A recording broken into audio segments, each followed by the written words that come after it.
नमस्कार दोस्तों, आज के सेशन में हम चर्चा करेंगे प्रकाश के प्रकीर्णन को लेकर। प्रकाश का प्रकीर्णन।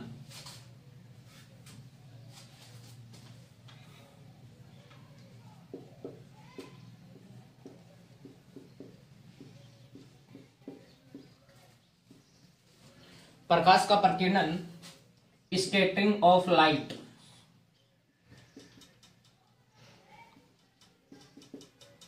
Scattering of light.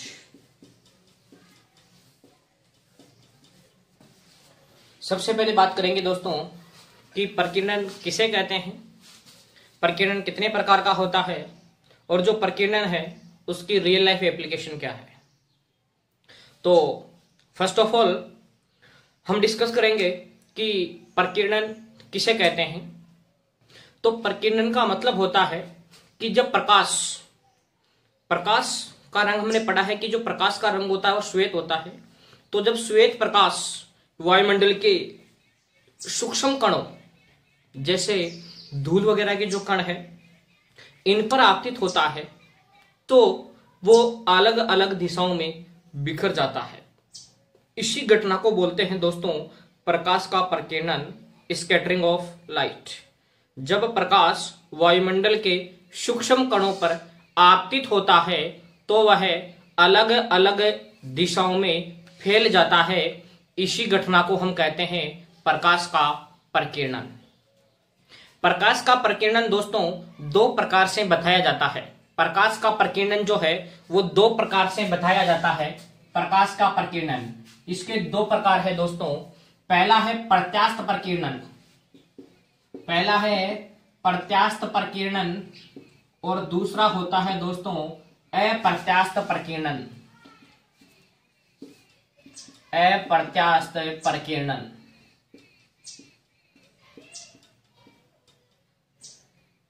अब देखिए, सबसे पहले हम चर्चा करेंगे कि प्रत्यास्थ प्रकीर्णन किसे कहते हैं। तो प्रत्यास्थ प्रकीर्णन का तात्पर्य है दोस्तों, यदि आपतित प्रकाश की तरंगदैर्घ्य और प्रकीर्णित प्रकाश की तरंगदैर्घ्य दोनों समान हो तो इस प्रकार के प्रकीर्णन को हम कहते हैं प्रत्यास्थ प्रकीर्णन। यदि ऐसा प्रकीर्णन जिसमें आपतित प्रकाश की तरंगदैर्घ्य और प्रकीर्णित प्रकाश की तरंगदैर्घ्य समान हो तो इस प्रकार के प्रकीर्णन को हम कहते हैं प्रत्यास्थ प्रकीर्णन। अप्रत्यास्थ प्रकीर्णन की बात करें तो अप्रत्यास्थ प्रकीर्णन क्या होता है दोस्तों, यदि आपतित प्रकाश की तरंगदैर्घ्य और प्रकीर्णित प्रकाश की तरंगदैर्घ्य दोनों अलग अलग हो तो इस प्रकार के प्रकीर्णन को हम कहेंगे अप्रत्यास्थ प्रकीर्णन। एक बार फिर से रिपीट कर रहा हूं, यदि आपतित प्रकाश की तरंगदैर्घ्य और प्रकीर्णित प्रकाश की तरंगदैर्घ्य दोनों तरंगदैर्घ्य अगर अलग अलग हो तो इस प्रकार के प्रकीर्णन को हम कहते हैं अप्रत्यास्थ प्रकीर्णन। दोस्तों प्रकीर्णन का बेसिकली मतलब होता है प्रकाश का वायुमंडल के कणों पर आपतित होकर अलग अलग दिशाओं में फैलना। ठीक है, तो यहां हमने चर्चा की कि प्रकीर्णन किसे कहते हैं और प्रकीर्णन कितने प्रकार का होता है। साथ ही साथ एक वैज्ञानिक हुए दोस्तों रेले, इन्होंने प्रकीर्णन का एक नियम दिया जिसको बोलते हैं रेले का प्रकीर्णन नियम, जिसको हम कहते हैं दोस्तों रेले का प्रकीर्णन नियम।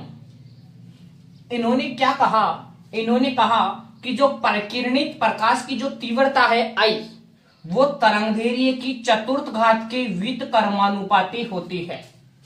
रेले का प्रकीर्णन का नियम क्या है दोस्तों कि प्रकीर्णित प्रकाश की तीव्रता, दोस्तों यहां ना परावर्तन हो रहा है ना अपवर्तन हो रहा है, आप बोलेंगे प्रकीर्णित प्रकाश की तीव्रता कि वायुमंडल के कणों से टकराकर जो प्रकाश फैलेगा उस प्रकाश में कितनी तीव्रता होगी, कितनी चमक होगी। तो रेले ने कहा कि प्रकीर्णित प्रकाश की जो तीव्रता है वो प्रकाश की तरंगदैर्घ्य की चतुर्थ घात के व्युत्क्रमानुपाती होती है। अब देखिए, एक संबंध होता है दोस्तों, आवर्ती और तरंगदैर्घ्य में एक संबंध चलता है, म्यू बराबर होता है दोस्तों C/λ। म्यू बराबर होता है सी अपॉन लेमडा, जहां म्यू है हमारे पास आवर्ती, सी है प्रकाश का वेग, और प्रकाश का वेग होता है 3 गुणा 10⁸ मीटर पर सेकंड, और लेमडा है हमारे पास तरंग दैर्घ्य। तो देखिए आवर्ती और तरंग दैर्घ्य में कैसा संबंध है, तो दोनों में आपको लग रहा होगा कि दोनों के अंदर व्युत्क्रम का संबंध है। म्यू समानुपाती है 1 अपॉन लेमडा की, मतलब म्यू में और आवर्ती में कैसे, म्यू में आवर्ती में म्यू है हमारे पास आवर्ती, म्यू और लेमडा में कैसा संबंध है, व्युत्क्रम का संबंध है। तो देखिए यहां से ये लेमडा की 4 घात के व्युत्क्रमानुपाती था, तो मैं इसको ऐसे भी लिख सकता हूं कि आई जो है वो आवर्ती की चतुर्थ घात के क्या होता है, समानुपाती होता है। या तो ऐसे कह दो कि परिकिरणित प्रकाश की तीव्रता प्रकाश की तरंगदैर्घ्य की चतुर्थ घात के व्युत्क्रमानुपाती होता है, ठीक है। या फिर आप ये कह दो कि परिकिरणित प्रकाश की जो तीव्रता है वो प्रकाश की आवर्ती के चतुर्थ घात के समानुपाती होता है। दोनों बातें सेम ही है दोस्तों। तो यही हमारे पास कहलाता है रेले का परिकिरणन का नियम, ठीक है। अब देखिए ये जो परिकिरणन है इस पर आधारित कई घटनाएं होती है, जैसे आकाश का नीला रंग दिखाई देना, दूसरी एप्लीकेशन है इसकी बादलों का सफेद दिखाई देना, और तीसरी इसकी एप्लीकेशन है सूर्योदय और सूर्यास्त के समय सूर्य का लाल दिखाई देना। तो मुख्य रूप से इसकी 3 एप्लीकेशन है, आकाश का रंग नीला दिखाई देना, बादलों का रंग सफेद दिखाई देना, और सूर्योदय और सूर्यास्त के समय सूर्य का लाल दिखाई देना। तो हम एक एक घटनाओं की चर्चा करते हैं डिटेल से। इससे पहले हमें एक छोटी सी चीज और समझनी है दोस्तों, सूर्य के प्रकाश का रंग श्वेत होता है, सफेद होता है, ठीक है। तो प्रकाश में कौन कौन से, सूर्य के प्रकाश में कौन कौन से 7 रंग विद्यमान होते हैं, इसकी हम पूर्व के अंदर जो पहले हमने वीडियो पढ़े उनमें भी हम चर्चा कर चुके हैं। तो सूर्य के प्रकाश में 7 रंग होते हैं दोस्तों, VIBGYOR, ये 7 रंग सूर्य के प्रकाश में विद्यमान होते हैं। सेम यही 7 रंग इंद्रधनुष के अंदर भी विद्यमान होते हैं, और इन 7 रंगों को मिला दिया जाए तो कैसा प्रकाश निकल के आता है, सफेद प्रकाश। अब देखिए अगर हम बात करें परिकिरण की, तो देखिए दोस्तों कि जिसकी तरंगदैर्घ्य सबसे ज्यादा होगी उसका परिकिरणन सबसे कम होगा दोस्तों। जिसकी तरंगदैर्घ्य सबसे ज्यादा होगी उसका परिकिरणन क्या होगा, सबसे कम। तो हम लाल रंग का जो लेमडा है वो कितना होता है दोस्तों, हम ये पहले पढ़ चुके हैं। लाल रंग का तरंगदैर्घ्य होता है दोस्तों 7800 एंगस्ट्रॉम, जबकि जो बैंगनी प्रकाश है वॉयलेट, इसका लेमडा होता है 3800 एंगस्ट्रॉम, ठीक है। तो जिसका तरंगदैर्घ्य सबसे ज्यादा है उसका परिकिरणन सबसे कम होता है, उसकी स्कैटरिंग सबसे कम होती है। अगर मैं यहां परिकिरणन का क्रम लिखूं, परिकिरणन का क्रम सबसे ज्यादा परिकिरणन कौन से रंग का होगा, तो दोस्तों परिकिरणन सबसे ज्यादा होगा बैंगनी रंग का। V का सबसे ज्यादा होगा, इसके बाद में I का, इसके बाद में B का, फिर G, फिर Y, फिर O और फिर R। सबसे ज्यादा परिकिरणन होता है बैंगनी रंग का। अगर पूछा जाए कि श्वेत प्रकाश में सबसे ज्यादा परिकिरणन कौन से रंग का होता है, तो हम कहेंगे दोस्तों बैंगनी प्रकाश का परिकिरणन सबसे ज्यादा होता है। जबकि सबसे कम परिकिरणन कौन से रंग का होता है, तो यहां तो परिकिरणन हो गया सबसे ज्यादा, बैंगनी प्रकाश का परिकिरणन होता है सबसे ज्यादा, और लाल प्रकाश का परिकिरणन होता है दोस्तों सबसे कम। लाल प्रकाश का परिकिरणन होता है सबसे कम, ठीक है। मतलब अलग अलग रंगों का परिकिरणन भी अलग अलग होता है। सबसे ज्यादा परिकिरणन कौन से रंग का होता है, तो हम कहेंगे बैंगनी प्रकाश का, बैंगनी रंग का। सबसे कम परिकिरणन कौन से प्रकाश का होता है, लाल प्रकाश का। मतलब लाल प्रकाश वायुमंडल में सबसे कम फैलता है, जबकि वायुमंडल में सबसे ज्यादा कौन सा रंग फैलता है? तो वायुमंडल में सबसे ज्यादा फैलता है दोस्तों बैंगनी रंग। आपने नोटिस किया होगा कि खतरे के जो निशान है वो हमेशा लाल रंग के ही बने होते हैं। ये भी एक प्रकीर्णन का अनुप्रयोग है, ठीक है, कि खतरे के निशान हमेशा लाल रंग के ही बने होते हैं। क्यों? ये क्वेश्चन आपको बोर्ड एग्जाम्स में पूछा जा सकता है कि खतरे के निशान हमेशा लाल रंग के ही बने होते हैं। क्यों? तो हम क्या कहेंगे दोस्तों कि लाल रंग के प्रकाश का प्रकीर्णन वायुमंडल में सबसे कम होता है। इस कारण वो वायुमंडल में सीधी दूरी ट्रेवल करता है, जिससे लाल प्रकाश से निकलने वाली किरणें ज्यादा से ज्यादा हमारी आंखों तक पहुंच पाती है। अगर दोस्तों खतरे का निशान बैंगनी रंग का बना दें तो बैंगनी रंग की किरणों का तो वायुमंडल के अंदर ही प्रकीर्णन हो जाएगा, वो हमारी आंखों तक नहीं पहुंच पाएगी। तो सबसे खतरे के निशान लाल रंग के ही बने होते हैं। क्यों? तो इसका आंसर हम क्या लिखेंगे कि लाल रंग के प्रकाश का जो प्रकीर्णन है वो वायुमंडल में सबसे कम होता है। अतः लाल रंग से चलने वाली जो किरणें हैं वो ज्यादा से ज्यादा हमारी आंखों तक पहुंच पाती है। यही कारण है कि खतरे के निशान हमेशा लाल रंग के ही बने होते हैं।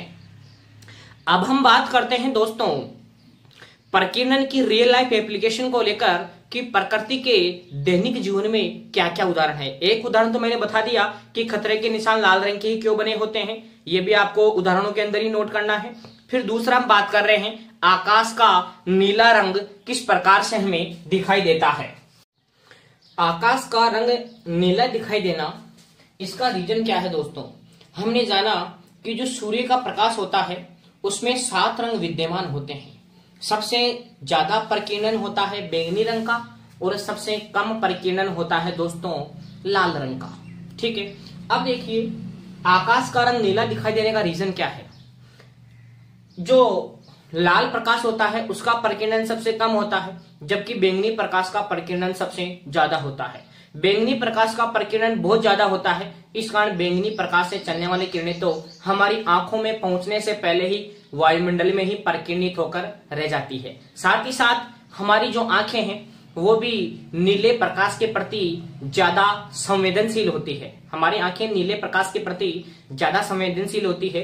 यही कारण है कि आकाश का रंग नीला दिखाई देता है। तो दोस्तों आपको इसको नोट्स में किस प्रकार से मेंटेन करना है कि आकाश का रंग नीला दिखाई देता है क्यों? तो आपके इसके आंसर में क्या लिखना है कि सूर्य के श्वेत प्रकाश में 7 रंग विद्यमान होते हैं, जिनमें लाल रंग का प्रकीर्णन सबसे कम जबकि बैंगनी प्रकाश का प्रकीर्णन सबसे ज्यादा होता है। बैंगनी प्रकाश का प्रकीर्णन सर्वाधिक होने के कारण ये वायुमंडल में ही फैलकर रह जाता है, हमारी आंखों तक नहीं पहुंच पाता। इससे कम प्रकीर्णन नीले रंग का होता है। साथ ही साथ हमारी आंखें भी नीले रंग के प्रति अधिक सुग्राही होती है। यही कारण है कि आकाश का रंग नीला दिखाई देता है। ठीक है दोस्तों, पहले एप्लीकेशन तो मैंने पढ़ी कि खतरे के निशान लाल रंग का होना, वो भी प्रकीर्णन की घटना पर आधारित होता है। दूसरा मैंने पढ़ा आकाश का रंग नीला दिखाई देना। तीसरी हम एप्लीकेशन की अगर हम बात करें, इसको मैं दूसरी एप्लीकेशन नाम दे देता हूं। तीसरी एप्लीकेशन की अगर हम बात करें तो तीसरी एप्लीकेशन है बादलों का सफेद दिखाई देना। ध्यान दीजिएगा दोस्तों, बादलों का सफेद दिखाई देना, बादलों का सफेद दिखाई देना। अब देखिए बादलों का रंग सफेद दिखाई देना, देखिए दोस्तों ये बहुत अच्छा क्वेश्चन है, इसको बड़े ध्यान से समझें आप। जब सूर्य का जो श्वेत प्रकाश है वायुमंडल के छोटे छोटे कणों पर आपतित होता है तो अलग अलग रंगों का प्रकीर्णन अलग अलग होता है। फिर ध्यान से सुने, जब सूर्य का प्रकाश वायुमंडल के छोटे छोटे कणों पर आपतित होता है, जैसे धूल के छोटे छोटे कणों पर आपतित होता है, तो अलग अलग रंगों का प्रकीर्णन अलग अलग होता है।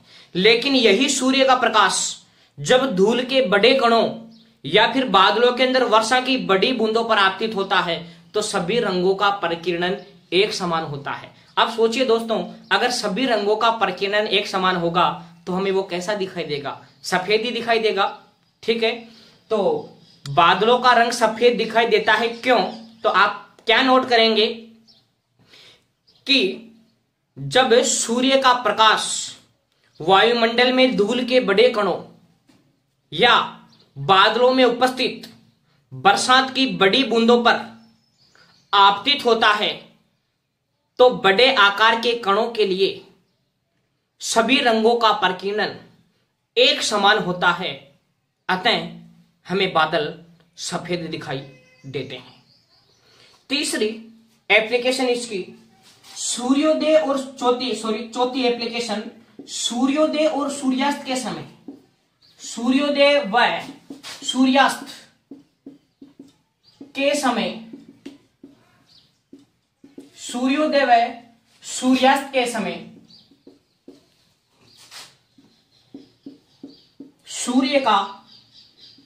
सूर्योदय व सूर्यास्त के समय सूर्य का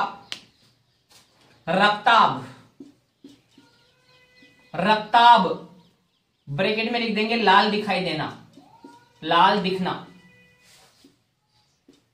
ध्यान दो दोस्तों, कई बार ये शब्द भी लिख देता है रक्ताभ। रक्ताभ मिला है दोस्तों, रक्त से मिलकर बना है और रक्त का रंग भी कैसा होता है दोस्तों, लाल ही होता है।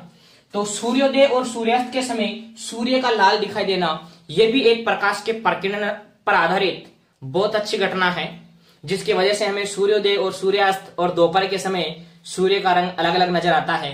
तो देखिए दोस्तों किस प्रकार से हमें सूर्य का रंग लाल दिखाई देता है सूर्योदय और सूर्यास्त के समय। तो देखिए हमने पढ़ा है कि जो पृथ्वी का आकार है वो अंडाकार होता है दोस्तों, पृथ्वी का आकार अंडाकार है। तो देखिए यहां मैं सूर्य बनाया दोस्तों इस तरीके से, ये मैं सूर्य बनाता हूं इस तरीके से, ठीक है। ये तुम्हारे पास हो गया सुबह का समय, मतलब सूर्योदय, ठीक है। यहां हम बात कर लेते हैं दोस्तों, ये हमारे पास हो गया यहां सूर्यास्त, ये सूर्यास्त वाली स्थिति है दोस्तों, ये हमारे पास है सूर्यास्त, ठीक। और ये हमारे पास दोपहर वाली स्थिति है, ये हमारे पास दोपहर वाली स्थिति है इस तरीके से, ये है दोपहर, ठीक है। यहां सपोज कोई प्रेक्षक है, यहां कोई व्यक्ति है पृथ्वी की सतह के ऊपर, यहां मैंने कोई व्यक्ति बना दिया दोस्तों इस तरीके से, ये सपोज हमारे पास कोई व्यक्ति है, ये देखो कितना अच्छा बनाया मैंने, ठीक है। अब देखिए सूर्योदय और सूर्यास्त के समय सूर्य लाल किस प्रकार से दिखाई देता है। अगर मैं देखूं तो देखो अंडाकार होने की वजह से ये वाली दूरी ज्यादा हो गई, ये वाली दूरी भी देखो ज्यादा है दोस्तों, लेकिन ये दोपहर वाली जो दूरी होती है, जब सूर्य ठीक दोपहर में होता है तो सूर्य और पृथ्वी के बीच की दूरी कम होती है। सुबह और शाम के समय सूर्य जो है वो पृथ्वी से अधिकतम दूरी पर होता है। यहां से अगर हम दूरी देखें तो पृथ्वी के अंडाकार, अगर गोलाकार होता तो सब जगह से दूरी समान होती, लेकिन दोस्तों पृथ्वी का आकार गोलाकार नहीं है, पृथ्वी अंडाकार होती है, इस टाइप से होती है। तो सूर्योदय और सूर्यास्त के समय जो सूर्य है वो पृथ्वी से अधिक दूरी पर होता है, जबकि दोपहर के समय सूर्य पृथ्वी से कम दूरी पर होता है, इनकी बजाय कम दूरी पर होता है। तो देखिए अधिक दूरी पर होगा तो सूर्य के प्रकाश में तो कितने रंग होते हैं, 7। अब 7 रंगों में से बाकी जो भी रंग है, हमने पढ़ा कि लाल प्रकाश का प्रकीर्णन सबसे कम होता है, लाल प्रकाश वायुमंडल में सबसे कम फैलता है। तो इस सूर्य से निकलने वाले 7 प्रकाश में से बाकी सभी रंग तो वायुमंडल में फैल जाते हैं, केवल लाल प्रकाश का प्रकीर्णन सबसे कम होने की वजह से केवल लाल प्रकाश की किरणें ही प्रेक्षक तक पहुंच पाती है, हमारे तक पहुंच पाती है। सेम यही सिनेरियो रहता है सूर्यास्त के समय, कि सूर्यास्त के समय जो सूर्य है वो प्रेक्षक से अधिक दूरी पर होता है, इस कारण सूर्य से चलने वाली बाकी सभी, सूर्य के श्वेत प्रकाश से चलने वाले सभी रंगों का वायुमंडल में ही प्रकीर्णित हो जाता है। केवल लाल प्रकाश का प्रकीर्णन सबसे कम होने की वजह से लाल प्रकाश ही हमारी आंखों तक पहुंच पाता है, जबकि दोपहर में ये दूरी बहुत ही कम होती है। इस कारण सूर्य से चलने वाली 7 रंगों की किरणें हमारी आंखों तक पहुंच पाती है। इस वजह से दोपहर में सूर्य सफेद दिखाई देता है, जबकि सूर्योदय और सूर्यास्त के समय सूर्य हमें लाल दिखाई देता है। तो आप किस प्रकार से लिखेंगे अपनी नोटबुक के अंदर कि सूर्योदय और सूर्यास्त के समय, सूर्योदय और सूर्यास्त के समय सूर्य प्रेक्षक से अधिकतम दूरी पर होता है, ब्रैकेट में लिख देंगे पृथ्वी का आकार अंडाकार होने के कारण, ठीक है। अधिकतम दूरी पर होने के कारण सूर्य से चलने वाली श्वेत प्रकाश की किरणों में से सभी प्रकाश की किरणें वायुमंडल में प्रकीर्णित हो जाती है, जबकि लाल प्रकाश का प्रकीर्णन का मतलब फैलाव, लाल प्रकाश वायुमंडल में सबसे कम फैलता है, अतः लाल प्रकाश से चलने वाली किरणें ही हमारी आंखों तक पहुंच पाती है। इस कारण सूर्योदय और सूर्यास्त के समय सूर्य हमें लाल दिखाई देता है, जबकि पृथ्वी का आकार अंडाकार होने की वजह से दोपहर के समय पृथ्वी और सूर्य के बीच की दूरी कम होती है। इस कारण सूर्य से चलने वाले सातों रंगों की किरणें पृथ्वी तक पहुंच पाती है, प्रेक्षक तक पहुंच पाती है। इस कारण दोपहर के समय सूर्य श्वेत दिखाई देता है। तो आई होप कि आपको प्रकीर्णन अच्छे से क्लियर हुआ होगा। आप इस वीडियो को ज्यादा से ज्यादा अपने ग्रुप्स में शेयर कीजिए, ताकि लॉकडाउन में ये हमारा जो शिक्षा का अभियान है ये सफल हो सके और ज्यादा से ज्यादा स्टूडेंट्स इस बात से लाभान्वित हो सके। तो आपको नोट्स किस प्रकार से तैयार करने हैं दोस्तों? सबसे पहले आपको लिखना है प्रकाश का प्रकीर्णन, इसकी डेफिनेशन लिखेंगे। फिर आप लिखेंगे प्रकीर्णन के प्रकार, प्रत्यास्थ प्रकीर्णन और अप्रत्यास्थ प्रकीर्णन। इसके बाद में लिखेंगे रेले का प्रकीर्णन का नियम। ठीक है, इसके बाद में आप नोट करेंगे कि प्रकीर्णन के दैनिक जीवन में उदाहरण। तो मैंने 4 उदाहरण बताए।